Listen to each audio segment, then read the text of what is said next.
আমাদের আত্মনির্ভর ভারত, কারণ আমরা তো পশ্চিমবঙ্গ হয়ে গেছিলাম নির্ভরশীল পশ্চিমবঙ্গ, এখনো বেরিয়ে আসতে পারিনি, ভাতা নির্ভর হয়ে গেছিলাম।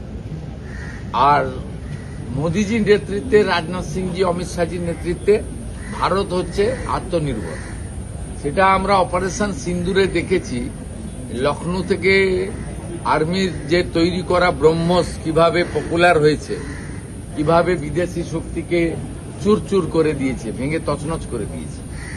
পশ্চিমবঙ্গে এর বড় অপরচুনিটি রয়েছে, প্রচুর জমি আছে, হিউজ রিসোর্সেস রয়েছে, কাঁচামাল আছে, জল আছে, এখানে কানেক্টিভিটি ভালো আছে, আপনার এনএইচ, রেল, ফ্রেট করিডোর সব আছে।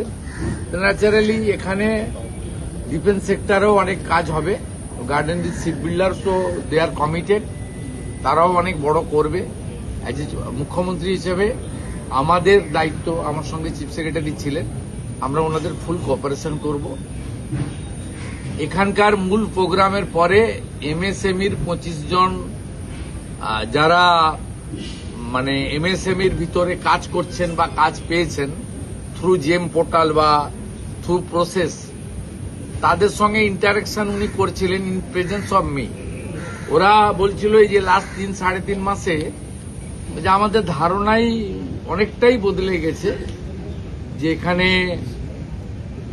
তোলাবাজি, কাটমানি, গুন্ডামি এগুলো সবই বন্ধ হয়ে গেছে। আমার কাছ থেকে লোক নিতে হবে, অন্য কাউকে ঢুকতে দেব না, এইসব যে জিনিসগুলো এখানে ছিল ব্যাড প্র্যাকটিসেস, ওগুলো অনেকটাই চলে গেছে। এবং লোকাল পুলিশকে আগে গিয়ে হাত পাততে হতো, বলতে হতো চলুন সাহায্য করবেন, গোলমাল হয়েছে। এখন পুলিশ গিয়ে খোঁজ নেয় যে ঠিকঠাক চলছে তো, অসুবিধা নেই তো। এটা আমি বলছি না, এখানে যারা এমএসএমই যারা ছিলেন তারাই মাননীয় ডিফেন্স মিনিস্টারকে বলছিলেন যে আমরা আমাদের অভিজ্ঞতা দিয়ে এই অল্প দিনের মধ্যে অনেক কিছু পরিবর্তন দেখছি।